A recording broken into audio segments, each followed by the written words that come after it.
오늘부터 이제 4주간 영적 루틴 세우기라는 주제를 가지고 말씀을 나누겠습니다. 이 루틴이라고 하는 건 매일마다 또 매번마다 반복해서 우리에겐 일종의 습관처럼 된 일을 의미합니다. 우리에게 좀 영적인 습관들이 잘 자리 잡혀서 거룩하고 성결한 생활을 하기를 원하는데요. 오늘은 그 첫 번째 시간으로 한번 따라 하실까요? 참된 승리, 기도의 습관. 네, 우리에게 진짜 승리를 주는 좋은 습관, 기도의 습관이 있다는 거예요. 우리가 살아보면 사실 습관은 되게 중요합니다. 일상생활에서도 사람들마다 갖고 있는 습관들이 다 있는데요. 재밌는 건 좋은 습관은 들이기가 좀 어려워요. 또 좋은 습관일수록 유지하기도 힘듭니다. 근데 반면 나쁜 습관은 별 노력하지 않아도 듭니다. 아마도 여기 오신 분들 중에는 끊어야지 하면서도 못 끊는 것 있으신 분들이 있을 거예요. 뭐 술, 담배도 그렇지만 예를 들면 야식 같은 거 밤에 이거 먹으면 안 되는데. 여러분, 건강한 삶이라고 하는 건 사실 우리가 다 모르는 바가 아니에요. 규칙적인 운동, 또 좋은 음식을 규칙적인 시간에 먹는 것 아주 지극히 상식적이고 뭐 거의 매번마다 이렇게 미디어를 통해서 늘 듣지만 지키지 못하는 거죠. 왜 그럴까요? 우리에게 있는 좋지 않은 습관들이 이미 몸에 배어 있기 때문이 아닐까 생각이 듭니다. 제가 이렇게 앞에서 보면요, 앉아 계신 모습만 봐도 저분 허리가 좀 아프겠다, 저분 어깨가 안 아픈 게 이상하다 할 분들이 있습니다. 여러분, 우리는 어느 자세가 앉아 있는 게 좋은 자세일까요? 당연히 허리를 똑바로 펴고 어깨도 딱 펴고 앉는 것이 당연히 건강한 자세입니다. 그런데 왜 우리는 하나같이 이렇게 수그리고 또 의자도 뒤로 해가지고서는 앉을까요? 그게 편하기 때문이에요. 어느 순간 나쁜 습관은 나에게 좋지 않은 자세가 편하도록 되어 있습니다. 걷는 것도 마찬가지고요. 그러다 보니 우리가 이제 꼬부랑 할머니 이런 말을 하는데요. 사실은 젊을 때부터 꼬부라진 사람은 아무도 없습니다. 어느 순간 과다한 노동을 하든지 아니면 질병 때문이든지 어느 순간부터 구부리는 게 편해지고 그 편한 게 습관이 되니까 자세가 되고 몸이 틀어지는 거죠. 모든 원리가 그렇습니다. 처음에는 아주 작은 것부터 시작하지만 그것이 긴 시간 동안 반복되어 일어나면 내 인생에 큰 영향을 주게 됩니다. 하물며 식습관, 운동습관, 생활습관이 그러할진데 영적인 습관은 우리를 거룩한 삶이냐 아니면 그렇지 않은 삶이냐로 이끄는 아주 중요한 시발점이 된다는 거죠. 그런 면에서 오늘 저는 영적인 습관 중에 오늘 기도의 습관을 좀 말씀드리고 싶은데요. 그 대표적인 인물로 오늘 다니엘이라는 사람을 좀 소개하려고 합니다. 이 다니엘은 어릴 때에 어려움을 당해요. 나라가 망하고 모두가 포로로 끌려가는 참 고생 많이 합니다. 그런데 끌려갔을 때에도 이 다니엘은 뜻을 정해서 자기를 거룩한 존재로 하나님을 잘 섬기는 사람으로 스스로를 조심합니다. 워낙 가지고 있는 역량도 뛰어난 인물이었는데 하나님이 그를 특별하게 세우셔서 그를 바벨론의 총리가 되도록 하십니다. 그리고 나이를 먹고요, 그가 노년이 되었는데 제국이 변화됩니다. 그렇게 막강해 보이던 바벨론 제국이 멸망하고요, 그 다음 우리가 아는 페르시아라고 하는 메대 제국이 세워집니다. 이 페르시아의 초대 황제 고레스가 세워지고 다니엘이 살던 지역 바벨론은 다리오라고 하는 왕이 다스리게 됩니다. 그런데 이 다리오 왕은 자기가 통치하는 지역을 120개로 나누고요, 이것을 3명의 총리에게 위임해서 지도했는데 그 3명의 총리 중에 1번이 다니엘이었어요. 오늘날 우리의 언어로 표현한다면 다니엘은 정권이 바뀌었는데도 여전히 총리를 하는 겁니다. 쉽지 않죠. 야당과 여당이 바뀌었는데도 같은 인물이 계속해서 중요 직책에 있다면 그 사람에게는 뭔가 대단한 게 있는 거죠. 성경은 이렇게 말해요. 이 다니엘이 민첩하고 그가 모든 사람들보다 뛰어났으므로 다리오가 그를 등용했다고 말합니다. 그때 다니엘의 나이 85세였습니다. 최근에는요, 이 다니엘을 연구하면서 이런 시각도 있습니다. 노년에도 여전히 사람들에게 존경받고 능력으로 인정받는 뛰어난 노년의 롤모델, 그 다니엘이라는 거예요. 저도 우리 교회에서 보면 현직에서 은퇴하시고 재취업하시는 분들 계십니다. 우리 장로님들도 몇 분이 그러시는데요. 참 대단하시다. 60이 넘고 65세가 넘고 거의 70에 가까우신데도 좋은 직장에 취업하시는 분들 보면 야, 어떻게 저게 가능하지? 그런데 여기에는 두 가지 공통점이 있더라고요. 하나는 뛰어난 역량, 계속해서 공부하고 발전하는 개인의 역량이 있고, 또 하나는 좋은 성품이 있으시더라고요. 사람들과 좋은 관계하고 언제나 겸손한 태도로 성실하고 겸손하게 말하는 그 태도. 이 두 가지가 있어도 사실 될똥말똥한 것인데 우리 장로님들 이렇게 재취업하시는 거 보면 참 대단하다. 아마 다니엘이 그러지 않았을까 생각이 듭니다. 뛰어난 역량이 다리오의 눈에 띄었고, 또한 모두에게 존경받는 다니엘의 인품은 결국 62세였던 다리오가 날 좀 도와주세요 하고 다니엘을 기용했던 거죠. 그런데 이런 다니엘을 못마땅하게 생각했던 사람들이 있었습니다. 그건 바로 3명의 총리 중에 1번이 다니엘이었는데 2번, 3번에 해당되는 총리들이었어요. 즉 정치적인, 그리고 그 안에 있는 정치적인 파워게임에서 저 다니엘을 좀 좀 쳐냈으면 좋겠다라고 하는, 다니엘에게 문제가 있다기보다 정치 구조상, 역학 구도상 이 다리오의 신하들은 다니엘을 시기하고 질투하고 미워했습니다. 그런데 그 다니엘을 제거하려고 했더니 성경에 이렇게 말해요. 아무리 찾아도 그에게 흠잡을 데가 없었다는 거예요. 참 놀랍지 않습니까? 한마디로 얘기하면 다니엘은 털어도 먼지가 안 나는 사람이었다는 거예요. 개인적인 부정 축제가 없었고, 또 오늘날로 치면은 소위 말한 가족 리스크 이런 것도 없었던 거예요. 그러니까 다니엘에게는 정말 본인이 맡은 사명에 충성할 뿐만 아니라 일도 잘 처리했지만 정직하고 정결하게 해서 누가 봐도 흠잡을 데가 없었던 사람이라는 거예요. 그러나 원수들은 거기서 멈추지 않죠. 아무리 털어도 뭔가 부정한 게 나오지 않자 이들은 무슨 꾀를 내느냐 하면, 저 다니엘을 무너뜨리려면 하나님의 율법밖에는 없겠다, 이렇게 말합니다. 하나님의 율법, 즉 다니엘을 무너뜨리기 위해서 다니엘의 약점을 삼은 것이 바로 그의 신앙생활이었다는 거예요.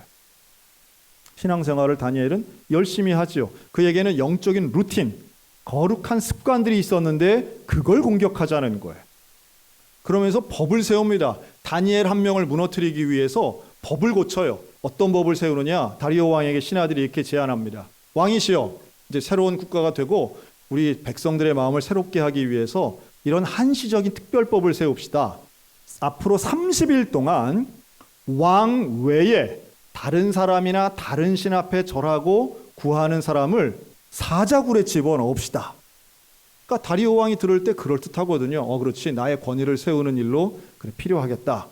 이게 자기가 아끼고 세우는 다니엘을 겨냥한 법이라고는 다리오가 생각하지 않았습니다. 그래서 그 조서에 금령을 내려서 도장을 찍습니다. 그 법이 반포되어 이 법에 도장이 찍혔다는 걸 다니엘이 압니다. 능력 있는 다니엘은 이 법이 자기를 겨냥하고 있는 것이라는 걸 잘 알고 있었습니다. 그런데 그는 어떻게 했는가?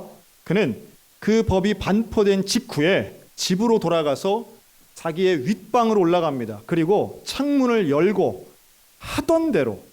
늘 하던 대로 예루살렘을 향하여 하루에 3번씩 무릎 꿇고 기도합니다. 여기에서 다니엘의 기도 습관을 보여주는데요. 먼저 기도의 방법이에요.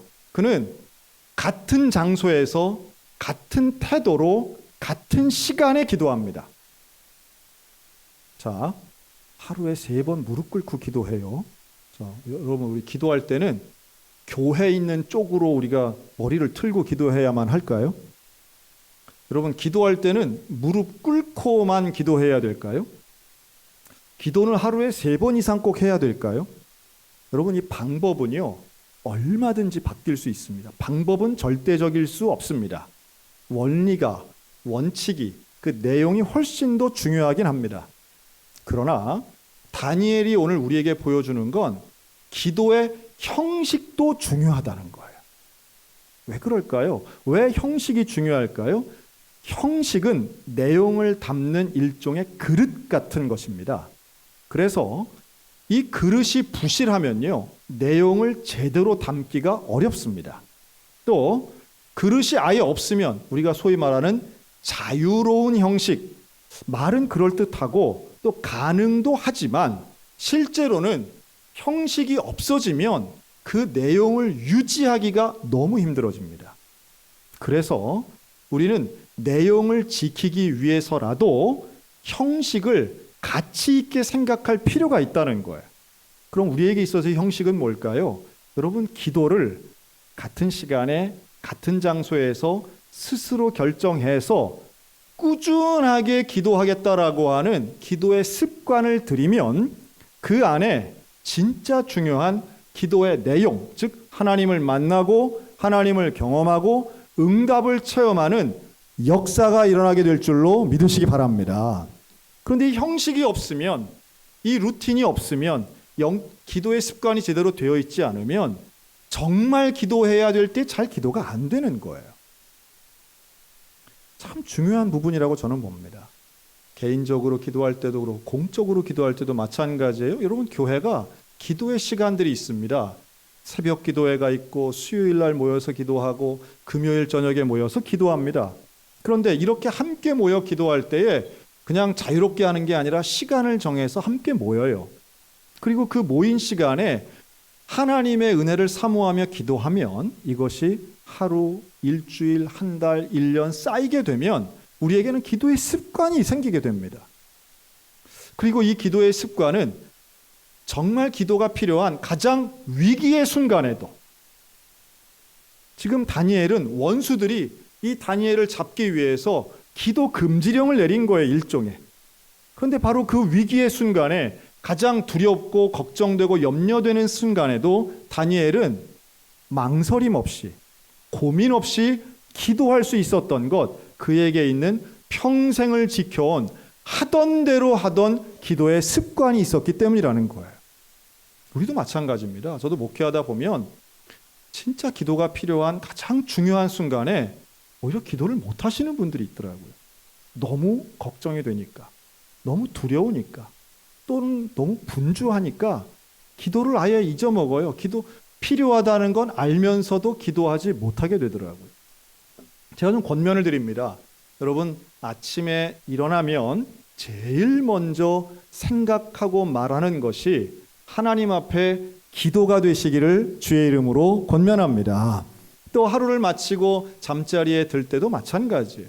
마지막에 내가 생각하는 것, 내가 말하는 것 짧은 시간이라 할지라도, 그리고 가능하면 내가 자고 일어나는 곳은 일정하지 않겠습니까? 침대가 되던 이불 위가 되던 내 안방이든 작은 방이든 혹은 거실이든 그곳에서 정해진 그곳에 무릎 꿇고 손을 모으고 기도하면 그 순간 스스로 진지해지는 경험을 얻으실 수 있습니다. 그리고 그 진지함 가운데 떠오르는 하나님의 말씀이나 하나님이 주시는 위대한 평안이나 혹은 아주 위대한 혁신적인 생각들도 때로는 주실 때가 있는 거죠. 그리고 제가 자주 말씀드리죠. 여러분, 식사 기도를 무시하지 마시기 바랍니다. 하루에 3끼를 먹는다는 건 기적 같은 일입니다. 내가 음식이 있는 것도 놀라운 일이지만 그걸 입으로 들어가 소화시키는 것도 놀라운 건강을 이미 받은 증거이고요. 혹시라도 누가 나와 함께 밥을 먹을 사람이 있다면 그거 얼마나 귀한 관계의 축복입니까? 그리고 하루에 3번 하나님 앞에 기도할 수 있는 기회를 갖는다는 건 잊지 않고 그저 분주한 일상의 삶 가운데 기도해야지, 기도가 얼마나 내 인생에 소중한가를 잠깐이라도 생각하는 시간이에요. 여러분, 그 시간이라도 하나님 앞에 다만 몇십 초라도 드릴 수 있는 기도의 습관이 있었으면 참 좋겠습니다. 그러면 정말로 내 인생에 위기가 왔을 때, 억울한 순간, 분노의 순간, 낙심의 순간이 왔을 때에 우리는 더 깊이 기도할 수 있고 그 기도를 통하여 세상이 줄 수 없는 참된 위로와 승리를 경험하게 될 줄로 믿습니다. 지난 주간 저는 휴가를 다녀왔습니다. 그래서 지난 주일 제가 이 강단을 없었어요. 오늘 보니까 몇 분은 목사님 보고 싶었습니다 하는 분들이 있고, 눈빛만 보니까 어떤 분들은 지난주 안 오셨나 이런 분들 계신 것 같긴 해요. 근데 말씀드린 대로 저는 지난주에 경상남도 고성을 다녀왔습니다. 고성에 있는 우리 마음교회 이야기 몇 차례 제가 드렸기 때문에 다들 아실 거예요. 근데 이번에 저는 그 목사님 처음 만났는데요. 그 목사님께서 놀라운 얘기를 하시더라고요. 그분은 이미 저를 이전에 만나셨다는 거예요. 이분은 35, 30대 중반에 늦게 신학을 하시고, 그리고 하여튼 목사 안수도 그러니까 당연히 늦게 받으셨죠. 전도사 생활을 부산에서 하셨는데 늦게 시작한 만큼 그러나 열정이 있고 직장 생활하시다가 하나님 소명을 받으신 분인데요. 이 이화정 목사님이 열정을 가지고 부사역자 생활을 하셨답니다. 그런데 그때에 그게 한 10여 년 전인데요. 제가 대구에서 목회할 때에 어쨌든 좀 총회 부탁을 받고 제가 강의나 사례 발표를 좀 자주 한 적이 있습니다. 그래서 이제 다음 세대 교육에 대한 강의나 또는 BCM 교육 목회에 대한 것들이 주로 그런 사역이었는데요. 바로 그 제 특강 자리에 그 목사님이 계셨었다는 거예요. 전사 시절에. 그러면서 저렇게 해야 되겠구나. 그러면서 하여튼 뭐 저한테 듣기 좋으라고 격려의 말씀이라고 저는 생각하는데 저를 롤모델로 삼으셨다는 거예요. 좀 너무 고맙더라고요. 제가 뭐라고. 그러면서 그때 당시에 그 전사 생활을 하면서 부산에 있는 교회에서 열심히 청소년들을 대상으로 청소년 부서를 맡아서 사역을 해서 그 청소년들이 아주 2배, 3배 이렇게 성장하는 걸 경험을 했답니다. 아주 교회에서 사역을 잘 하시고 교인들한테도 아주 좋은 칭찬 많이 들으셨던 전도사님, 부목사님이셨던 거죠. 그리고 이제 처음으로 단독 목회를 나갔는데 하나님 앞에 기도했다 합니다. 하나님, 여기는 내가 잘했다고 생각하는 청소년이 한 명도 없고 다음 세대가 한 명도 없는데 이거 어떻게 해야 되겠습니까? 방법은 하나뿐이죠. 기도했다 합니다. 하나님 앞에 간절히 기도하고 아무도 없는 그 새벽 기도의 마룻바닥에서 기도하고 의자는 있지만 바닥에서 기도하셨다는 거예요. 그렇게 기도하는데 아이디어를 주시고 사람들을 통해 정보를 주는데 이런 마을학교 사역을 하면 어떨까? 그래서 공부하고 어려운 과정을 통해서 선택받고 그리고 그게 그렇게 큰 열매가 이제 된 거죠. 그랬더니 지방회에서는 이 교회가 이렇게 성장을 한다, 도와줘야 되겠다는 분위기가 생기고 지방회에서 16개 교회가 거의 4천만 원 가까운 돈을 헌금해서 주신 거예요. 우리 교회를 비롯해서 타 지역에 있는 교회들이 역시 한 4천만 원을 모금해서 보내드렸습니다. 그리고 그 교회 성도들이 헌금한 돈이 약 4천, 그래서 합해서 1억 2천의 돈을 가지고 리모델링을 한 거예요. 얼마나 귀한 일입니까? 그 돈이 모여졌을 때에 목사님은 정말 하나님 살아계시는구나, 역사하시는구나, 어린 영혼들 데리고 최선을 다했더니 이런 은혜가 있구나. 그런데 실제로 건축을 하다 보니까 너무도 어려운 일들이 계속 있었고 주변에서들도 주변 주민들도 처음에 협조적이다가 그렇지 않은 분위기가 좀 있었고 무엇보다도 그 공사를 맡아서 해주시던 소개받은 집사님이 어느 순간부터 연락이 안 되고 재정적으로는 큰 손해를 보면서 공사가 진행이 안 되는 일을 겪게 된 거예요. 누구에게도 말할 수 없었고 모두가 기대를 하고 다 칭찬하고 좋은 분위기였는데 뭔가 내가 실수하고 내가 잘못해서 이런 멈춤이 일어난 것 같아 하나님 앞에 기도할 수밖에 없었다는 거예요. 밤에 잠이 안 와서 그 예배당에 나와서 기도할 수밖에 없었고 두 부부가 눈물로 기도하며 하나님 이거 어떻게 합니까? 우리가 망하는 건 괜찮은데 우리를 위해서 후원하고 협력한 교회들에게 상처 주는 거 어떻게 합니까? 하나님 살아계신 걸 보여주세요. 그래서 1년이나 걸려서 정말 마음의 고생을 많이 하시면서 그곳에 기도를 뿌리고 눈물을 뿌리며 결국은 올해 입당을 하게 되신 거예요. 참 그 과정을 구구절절 하시더라고요. 어디나 건축의 역사는 어디나 예배당을 건축하고 하는 데는 참 사연들이 많습니다. 하나님 살아계신 걸 여러 차례 보는 거죠. 저는 우리가 이번에 드리는 씨앗 헌금도요, 좀 우리가 러시아로까지도 그렇게 좀 지경이 좀 넓어졌으면 참 좋겠습니다. 우리가 드리는 건 그냥 드려지는 게 아니고 하나님이 사용하시면 누구라도 움직이고 어디라도 가는 것이고 어떤 역사도 일어나는 거죠. 참 귀하다 생각이 들어요. 기도의 습관을 가지고 위기 때마다 기도했던 그 마음교회 목사님과 사모님, 결국 하나님 앞에 드려지던 그 눈물의 기도가 참 귀한 열매로 되고 고통과 아픔도 있지만 그러나 그 가운데 극복할 수 있는 믿음과 위로도 주시는 하나님. 다니엘이 바로 그런 하나님 만난 거죠. 원수들이 나를 몰아내고 또 법을 고쳐서까지도 나를 공격하는 사람들이 있지만 사자굴이 나를 위협한다 할지라도 그러나 하나님을 믿는 사람은 결국 기도하는 겁니다. 근데 대단한 게 또 있어요. 이 다니엘이 뭐라고 기도했을까요? 다니엘이 다만 하루에 3번씩 그저 기도하고 똑같은 얘기만 중얼중얼 했을까요? 다니엘이 뭐라고 기도했는가를 다니엘서를 보면 압니다. 다니엘서 9장 1절에 보면요, 다리오가 갈대아 나라 왕으로 세움을 받던 첫 해귿 곧 그 통치 원년에 이렇게 시작을 하는데, 이게 바로 다니엘이 사자굴 들어가던 바로 그 해예요. 근데 나 다니엘이 9장 2절 책을 통해 여호와께서 말씀으로 선지자 예레미야에게 알려주신 그 연수를 깨달았나니 곧 예루살렘의 황폐함이 70년 만에 그치리라 하신 것이니라. 놀라운 건 다니엘은 기도만 한 사람이 아니라 하나님의 말씀을 읽었다는 거예요. 그런데 그 말씀이 예레미야서를 본 거예요. 선지자 예레미야를 통해서 하나님 하신 말씀이 있는데, 너희가 나라가 망했고 너희가 포로로 잡혀갔지만 그 연수가 70년 후에는 너희가 회복될 거야. 예레미야를 통해서 하셨던 그 놀라운 예언의 말씀을 다니엘이 책을 통해서 알게 돼요. 아, 그렇구나. 70년이 지나면 하나님 회복시키겠고, 이제 70년이 되었구나. 85세가 된 다니엘 입장에선 이미 70년의 세월이 거의 된 거예요. 기도를 안 할 수 없는 거죠. 뭐라고 기도하는가? 내가 금식하며 베옷을 입고 재를 덮어쓰고 주 하나님께 기도하며 간구하기를 결심하고 내 하나님 여호와께 기도하며 자복하여 이르기를, 크시고 두려워할 주 하나님, 주를 사랑하고 주의 계명을 지키는 자를 위하여 언약을 지키시고 그에게 인자를 베푸시는 이시여. 다니엘서 9장은요 다니엘의 기도로 가득해요. 그런데 이 다니엘의 기도는 다름 아닌 하나님 앞에 죄를 뒤집어 쓰고 베옷을 입고 회개하는 기도예요. 우리가 이렇게 포로로 잡혀온 건 우리가 죄를 지었기 때문이고, 하나님 우리를 용서해 주세요. 그리고 하나님 약속을 지키시는 여호와여, 예레미야를 통하여 하신 약속 이루어 주시옵소서.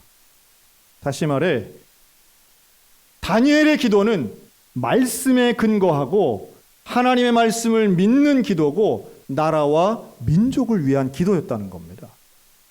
여러분, 오늘 우리에게 기도의 습관을 통하여 기도의 지경이 넓어지는 거룩한 성도들 되시기를 주의 이름으로 축원합니다. 진짜 기도하는 사람의 기도는 하나님 말씀과 마음에 합한 기도를 하게 됩니다.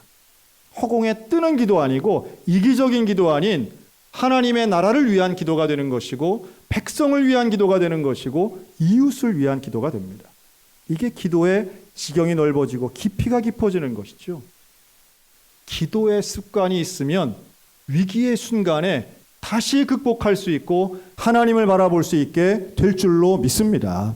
여러분, 두려움을 이기는 방법은 내 의지가 아니라 하나님을 바라보는 기도의 습관입니다.